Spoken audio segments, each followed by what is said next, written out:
Hey guys, welcome back to my channel. Today's video is part 2 of the Entryway Makeover. If you missed part 1, I introduced you to the space. We are making over the foyer of my boyfriend's house, and I talked about how the space currently functions and how we'd like it to function. I also explained Ed's style, which is a mashup of late academia, mid-century modern, and Japandi, which itself is a mashup of Japanese and Scandinavian.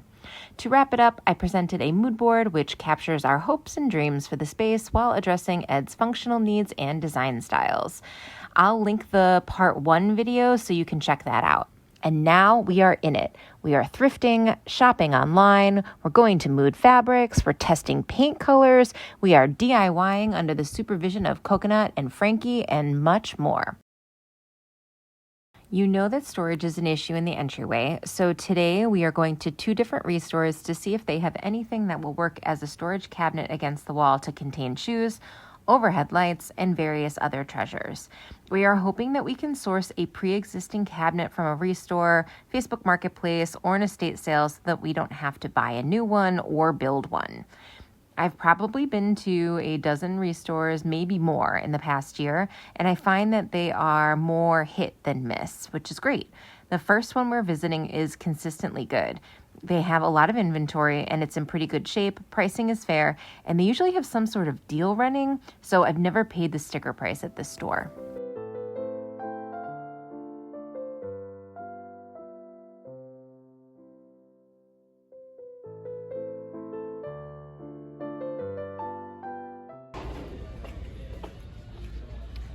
Shoes are making so much noise.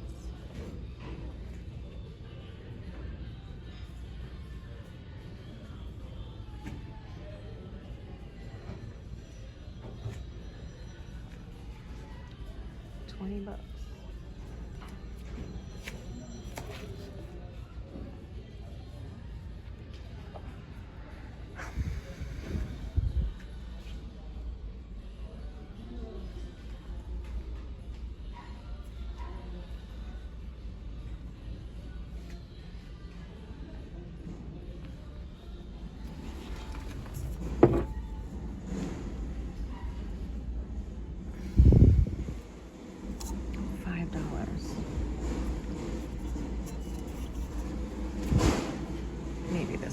Maybe this one?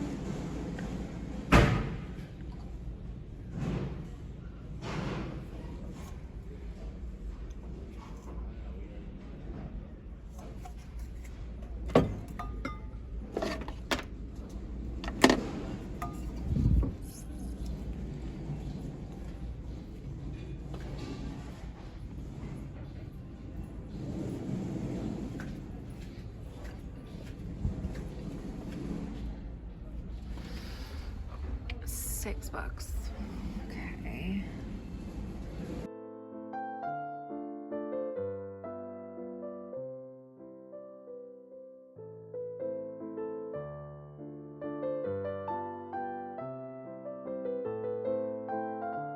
If you've watched me thrift before, you know I'm always on the lookout for artwork, so I made some time for that.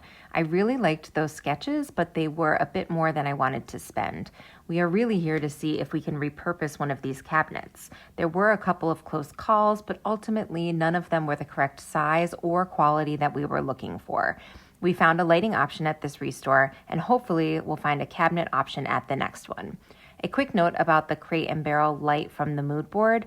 While we would have loved to include this in the makeover, it's like $200, which is a bit out of the budget. So we need to consider other options.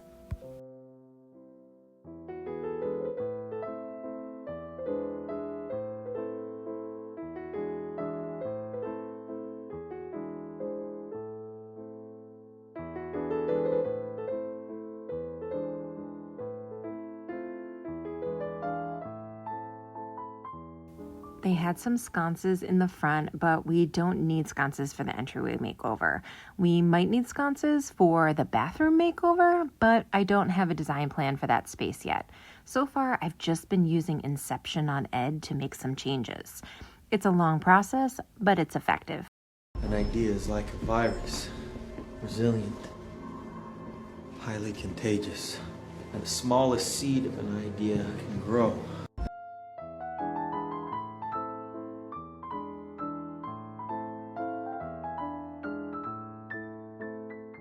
As a thrifter, I have a running list of things I'm looking for, like a specific size frame for an oil painting I have, and a small lampshade for a DIY that I'm working on.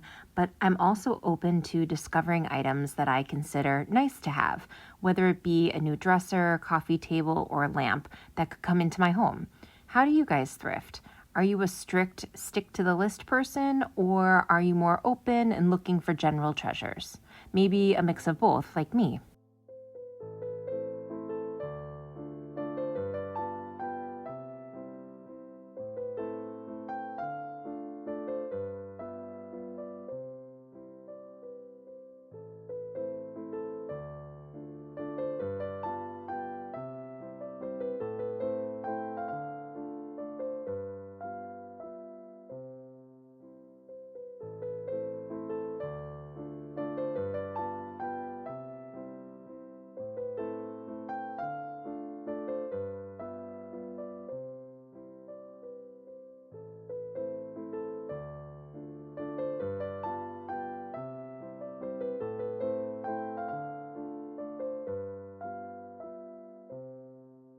We considered this mid-century modern looking bench, but decided it was too big for the entryway. Ultimately, we struck out in the shoe storage search at these restores, but at least we have a lighting option. We went to the White Elephant sale in Old Lyme, Connecticut the next day and thrifted this stool. I'll share the full thrifting video from that day next Saturday. I think it might be one of my favorite thrift hauls. But for now, we'll focus on the stool. While it is not what I had envisioned when I designed the space and presented the mood board in part 1, Ed really responded to it, so we bought it. We are going to do a little thrift flip DIY on this stool. We want to recover the stool in a different fabric, so we're headed to Mood Fabrics in Manhattan. You may recognize this store from like 10,000 episodes of Project Runway.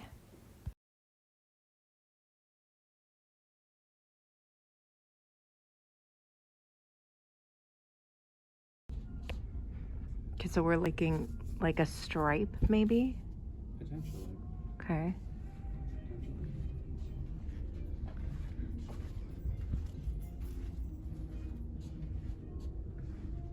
What about like a herringbone? Yeah. That's Look at like this? Yeah, I would do that. I don't know about this one though. Okay. What about plaid? I would do plaid, but not that. None of those. It's Okay. Like, honestly, like this is kind of like a cross between the stripe Yeah. and the herringbone. You know? Mm-hmm.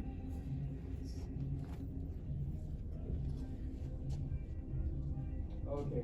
Hey, she wants to move these LA boxes downstairs to the home store, and then she'll start doing my own. Okay.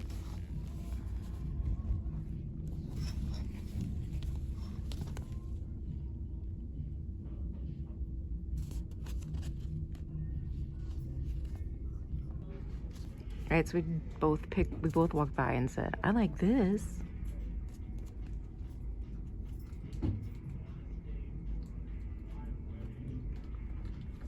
Yeah? This is the one? Okay.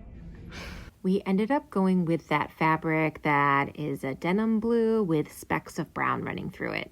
Before we recover the stool, we want to get some foam to make the stool more comfortable to sit on, so we're off to Michael's to see what they have. 15 by 17. Okay, so it's between this one and then this foam. If you get this foam, we can hand stuff it, you know? Whereas as opposed to this one where we're just gonna cut it to that size. Already got the fall stuff out, even though today it's 101. I do love fall though. What? Coco! What? Who's that? What's that?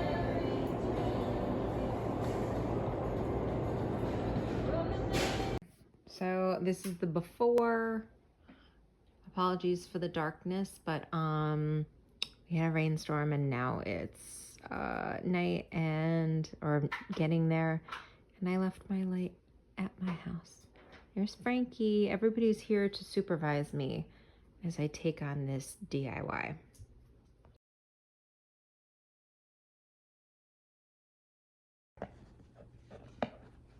Oh my gosh. Oh my God. Ed. There's like 3 different fabrics under here. This is hilarious. This is the first of the seat covers underneath this seat cover. Okay, we're almost to the next fabric, you guys. Who's excited? Are you excited? Are you excited? What do you think of that? So we started off with that one over there. Then we had this one. Then we had this one. Now we have this one. And guess what? There's another one. This is the original. Look at this poor thing. Oh. Hey guys, it's pretty early the next morning. I have started to put the new fabric on. We washed it last night. I washed it, dried it, and now we found out that we don't actually have staples. We thought we did. So I'm just gonna reuse all of the nails that I pulled out last night. The ones that are reusable. You can see some are bent and I'm not gonna use those. Coco's here by my side as always. You wanna play? Come. I left the original backing in here just for a little extra cushion, and then I put in the new foam. I had to cut, not too much, just cut it down to size a little bit. And then I cut the fabric on 2 sides. I use like the end side just to work a little smarter, not harder. So I'm gonna use the nails to attach the fabric, and then yeah, we'll see how it goes. I put nails in on this side, then I went over here and did some on this side, then I went back to this side again. Just trying to make sure that it is pulled tightly to around the same amount of tension on every side. I'm gonna do the same thing over here.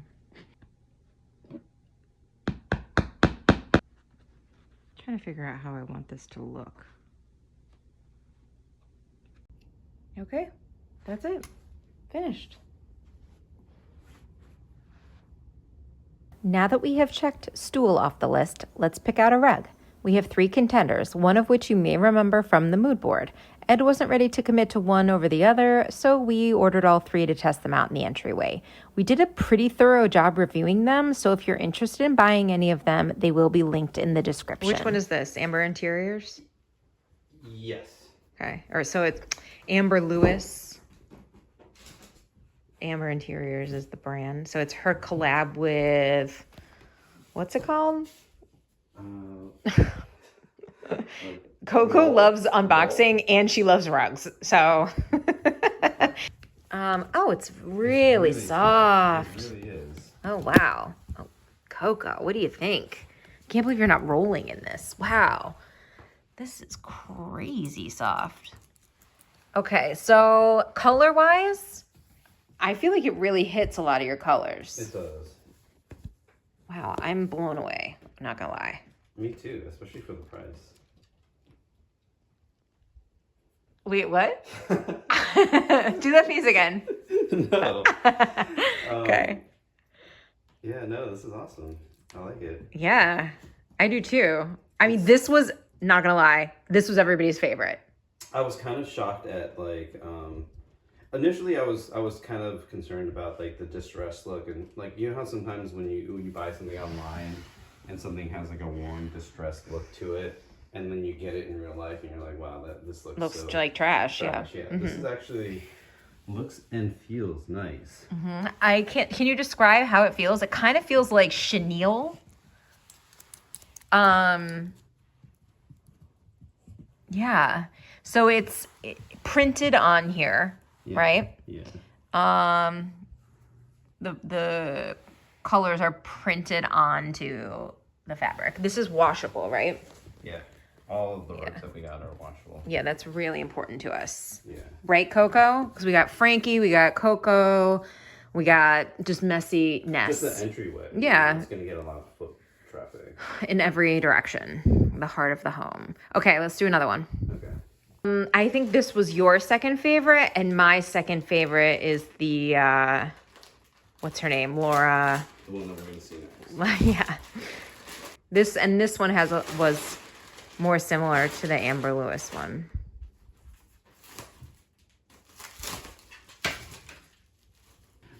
Instantly, one thing I noticed about it is the texture is completely different. This is a lot more coarse, I guess, and not coarse. There's no pile. Yeah. It's the lowest of piles. Look at, see that versus that. There's a little. Yeah, that might be good for like an the entryway. Yeah. Because it's, you know, nothing's gonna like dirt isn't gonna sink into it the way this one with the pile will. Honestly, this one's nice too. They're very similar in color. This one is, I would say this one's just like darker and has like a little bit more like brownish reddish hue to it. Yeah. Which could help like complement some of the other spaces with like the wood and stuff. Yeah, I'm not mad at this rug. Okay, let's do the next one. It's interesting that it came folded up like that. I know.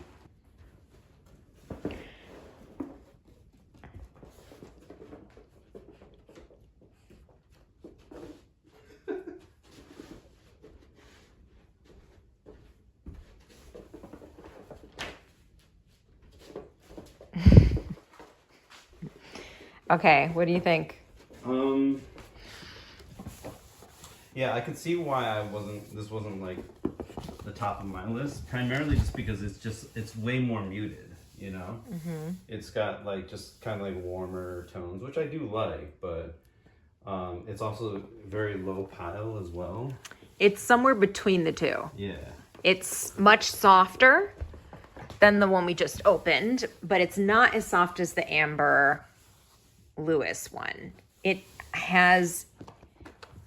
It's, you know what? It's like the pile of the second one, but the softness of Amber. They also like, you can see like they finished sewing this up, or they just kept this kind of like this. I mean, that's a mistake. Yeah. Okay, not great. Yeah, Not awesome. yeah. They all need some kind of gripper, whether it's a rug pad that goes underneath the entire rug, or if it just goes in the corners between Frankie and Coco. They both love to run, and they love to break on the rugs, and they end up sliding all over the place. Yeah.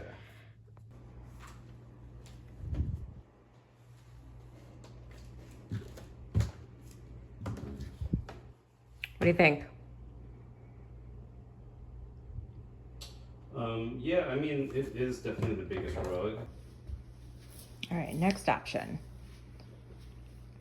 All right, so we put some painter's tape down where the shoe cabinet, storage cabinet will be constructed so that you can see, you know, where it will belong, and something will take up that space. It'll make it easier for us to understand what will go there, so that we can play around with the rug a little. Excuse me, Coco. Excuse me. Now that it's in the position mostly for where it would live, reactions. What do you think? I think it's a good size. Yep. You know, I think it looks nice. It really complements the colors well. Yeah. This one honestly looks good. Okay.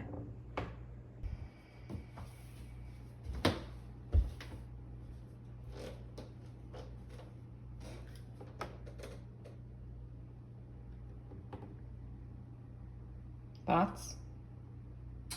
It's tough. They both work. I like them both. I don't know if I've shown you this before, but this is the IKEA shoe cabinet that we were able to get off of Facebook Marketplace. This one actually fits well, as you can see. However, we're not keeping this paint color, it's already peeling off. We're just talking about the design, how we're going to upgrade this and make it more of a built-in than just attached to the wall. So can you tell me again about the knobs? We're replacing these knobs with something more mid-century. Ed was saying that his boots are really heavy and that he wants, instead of knobs, pulls. So he has yet to show me the pulls. Do you want to show me now? I can get my reaction.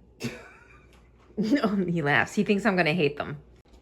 Okay, so we're just brainstorming a little bit off camera, but we moved the unit so that it is centered now on the wall.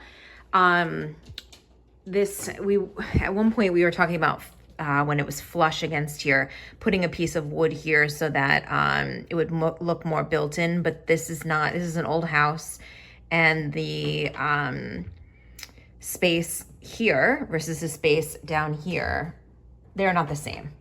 And it would require a carpenter or someone with more skills than us to fill that space. We talked about, what if we tried wood filler or something else to make up the difference between here and here, but ultimately we think it's just not gonna look good. It's just gonna look weird. So we are now talking about centering it, still framing the bottom so that it looks like a built-in, and then making this functional over here. So it's not a dead zone, but hanging a hook and then hanging umbrellas off of that hook. So I love the idea of things being tucked away, so I'm not staring at a bunch of hooks with stuff on them. So this would take care of that. We could put Coco's leashes over there potentially.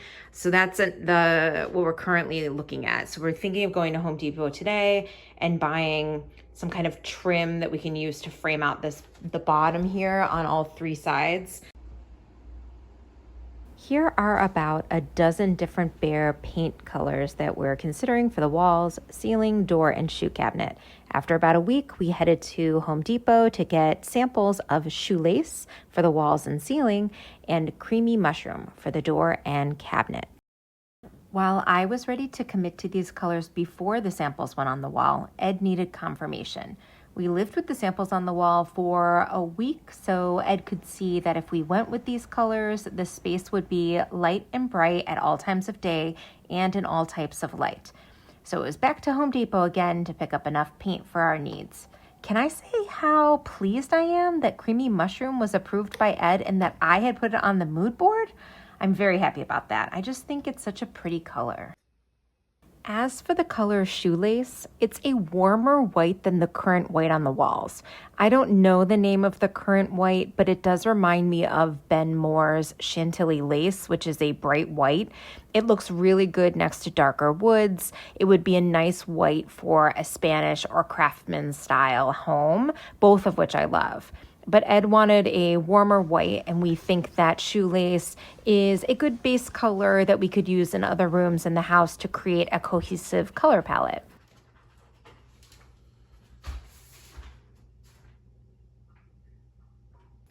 In between coats of paint, let's talk light fixtures and work on some other projects like the coat hooks. We thrifted this light fixture and we like it, but we don't love it. And part of that is because there's one bulb in it. And when you turn it on, you can really see that one bulb and it just looks not that great. So we're looking into getting another light fixture. Ed was really bothered by the thrifted light, so he ordered another option. When it finally arrived, Ed was underwhelmed by it. I don't think he's wrong. I think we need something bigger. What do you guys think? At the time of editing this video, we still don't have a lighting option, so I am open to ideas. So there we have it. Okay, so we're waiting for the paint to dry on the door so that we can do a second and third coat. In the meantime, we're gonna do a little DIY on the coat hooks. So, hello, Cuckoo. No, don't touch that. Okay, so I've taped these up because initially I thought we were gonna spray paint them a brass and then do some rub and buff on top to give it what it already has, but in brass and not in bronze. So you can see it has like a, you know, like a fake patina to it. So we just do that on the brass. But I think we're actually trying to make it so that the hardware talks to each other. And by that, I mean, we have a black matte doorknob and smart lock on the door. And we also have brass hardware that's coming. And we were thinking about, we thought that we were going to use a light fixture that had brass on it too. So we wanted to try to get those metals to talk to each other. So it wasn't just like brass, bronze, matte black. I don't know how you feel, but I don't love that. I love mixing metals, but I don't like having so many metals that don't speak to each other and don't work in a harmonious way, at least to my eye. So we have a little, because it's bronze, we have black as this bottom, this base, and then we have this sort of, you know, bronze color coming through. So I'm just gonna do a little playing around with the gold rub and buffs. I think I'm gonna leave you here. We still have a lot of work to do, including finding a new light fixture, removing that board from the half wall so we can install the new coat hooks. We may have to order new drawer pulls for the shoe cabinet, and we have to finish the IKEA shoe cabinet hack. Feel free to guess which rug we went with out of those 3 options. I hope that part was helpful if any of you were considering those rugs. I have linked the rugs and the light we bought in my description. I also found some flush mount lights similar to the one we thrifted, so if you like the look of that one, you have some options.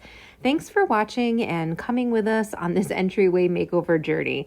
Next Saturday, I'm going to take you to Connecticut to the White Elephant Sale in Old Lyme and a couple of thrift stores nearby. The third and final part of the entryway video is supposed to drop in 2 weeks, but we've had some delays that may push that video's release date back. So I have some thrift flips that I can show you instead, some DIYs. We'll see how this unfolds. Bye!